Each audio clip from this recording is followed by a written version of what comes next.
I was digging through the rubble like crazy, my paws torn open and bleeding, even calling my 3 pups to help. Little hands suddenly picked me up and pressed me to a tiny chest. He's called Xiaocai, and at first sight I knew he was my little master. But his older brother, Zhaliang, they firmly refused to take me home because their dad hated dogs. On the way back, I just kept trailing behind them. Whenever they turned around, I'd stop dead in my tracks, and as soon as they moved on again, I'd quickly trot after them. I didn't dare fall even one step behind. They simply broke into a run, trying to shake me off. So I rounded to the other side of the hill and charged through, once again sprinting back to Xiaocai's side. He erupted into a furious argument. Xiaocai clung to me, weeping as she rushed out the door. That night, the whole family came out to look for us. When Dad saw Xiaocai and me nestled together on the grass, his heart finally softened, and it was only then that he truly understood. To Xiaocai, I had long since ceased to be just a pet. I was the sole companion in his lonely childhood, and so I officially became a member of the family. They named me Mary, and the days that followed were peaceful and warm. I stayed with Xiaocai, Zhaliang, and Grandpa, keeping them company through countless beautiful days and nights. Even Dad, who had been the most reluctant to accept me at first, gradually warmed up to me. Time slipped by quietly, and I grew up little by little, and even had 3 adorable little pups of my own. Thanks to these 3 little ones, the house suddenly became lively. I thought this happiness would last forever, but disaster always strikes without warning. With flocks of crows circling overhead, dark clouds pressed low on the horizon, making it hard to breathe. That night, I keenly sensed danger drawing near, and hurried the 3 pups who were eating back. It pressed down on them with crushing weight.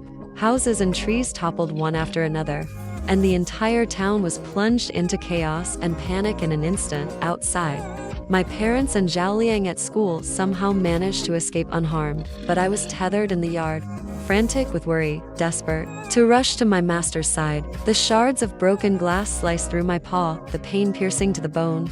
But I couldn't worry about that. Finally breaking free from my bonds, I rushed into the house without a second thought. Seeing Grandpa and Xiaocai pinned beneath the wardrobe, I leapt forward at once. I gently licked away the tears on Xiaocai's face, humming softly to comfort her. I kept tugging at Grandpa's clothes with all my might, trying to pull him out, but I was too weak no matter how much, the pain making my vision go black. But I couldn't give up. I fetched Grandpa's cane, my eyes locked on him with unwavering resolve. Just then, an aftershock pounced like a ferocious beast more violent than the first, and the entire house collapsed. In an instant, it had all turned into a dust-swirling ruin. That instant sent me by one single thought: to clear away the debris and rescue my master.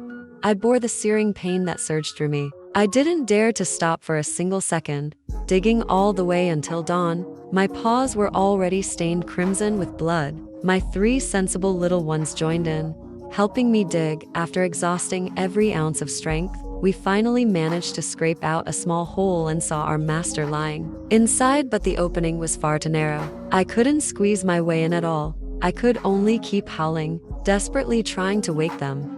But there was no response. Just as I was at my wit's end, unfamiliar footsteps suddenly came from the distance. I followed the sound and found 2 rescue workers who were about to withdraw. Something was wrong and crouched down, asking me in a soft voice what was the matter. I turned on my heel and sprinted toward the ruins, glancing back every so often to make sure they were keeping up. Sure enough, they were hot on my heels. I led them to the wreckage, launched a search and rescue operation. After a tense rescue, Grandpa and his granddaughter were finally pulled to safety. A helicopter descended slowly. The rescuers first helped Grandpa aboard, then prepared to carry Xiaocai away. Turning back, Xiaocai looked at me and my 3 children, her eyes brimming with reluctance. He wept, clutching the rescuers' hands and pleading with them to take us up together.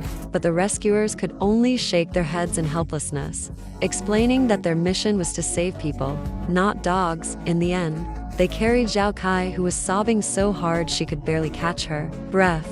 I climbed aboard the helicopter, with all my might, screaming as I ran, my voice choked with grief and reluctance until my throat was utterly hoarse. But I didn't want to stop, only to draw a little closer, to catch one more glimpse of my little master. The helicopter soared higher and farther, until it was nothing more than a tiny black speck, vanishing into the horizon. I stood rooted to the spot, gazing at the empty ruins. I stared blankly in the direction the helicopter had vanished. Reluctant to leave, I refused to believe my masters would abandon me, clinging to the conviction that they would come back for me. From that day on, I stayed by the ruins with my 3 children, guarding the home we once knew. Life suddenly grew unbearably hard, and it was almost impossible to find food amid the crows, and the little ones could finally eat their fill in peace. For now, the food problem was solved, but as the weather grew colder and colder, surviving became even more difficult, so as not to let the children freeze. I dragged over a filthy old blanket to ward off the cold.